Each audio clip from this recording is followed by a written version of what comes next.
selama 40 hari menuju kematian. Tanda-tanda kematian ini juga muncul setelah masuk waktu asar. Bagian pusat dari tubuh kita akan berdenyut.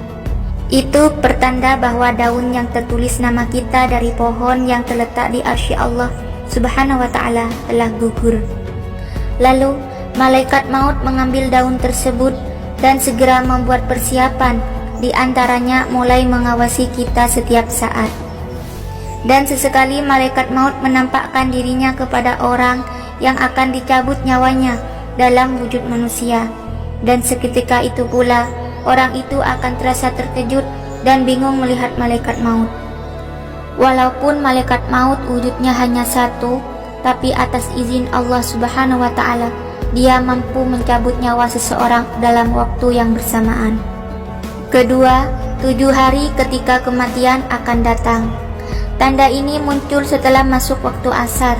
Tanda-tanda kematian ini hanya diberikan Allah Subhanahu wa ta'ala terhadap orang yang diuji Allah dengan sakit. Biasanya orang yang sedang sakit tak berselera makan, tiba-tiba ingin makan. Ini merupakan isyarat dari Allah bahwa kematian memang benar-benar sudah dekat. Yang ketiga, 3 hari kematian di ambang pintu. Pada suatu saat akan terasa denyutan di tengah dahi kita, yaitu antara dahi kanan dan dahi kiri. Jika tanda-tanda kematian ini dapat dirasakan, maka sebaiknya berpuasalah kita setelah itu, supaya perut kita tak mengandung banyak najis, dan ini akan memudahkan orang lain untuk memandikan jasad kita.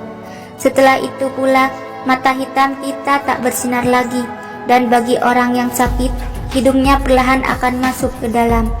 Ini dapat terlihat jelas kalau dilihat dari sisi tubuh kita.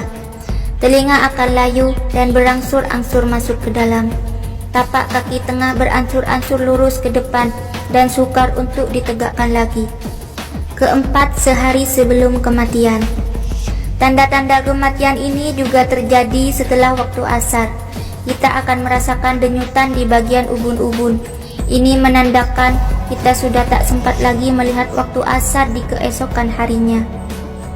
Yang kelima, tanda terakhir, kematian menghampirimu. Kita akan merasakan sejuk di bagian pusat, lalu turun ke pinggang dan akan terus naik ke bagian halkum.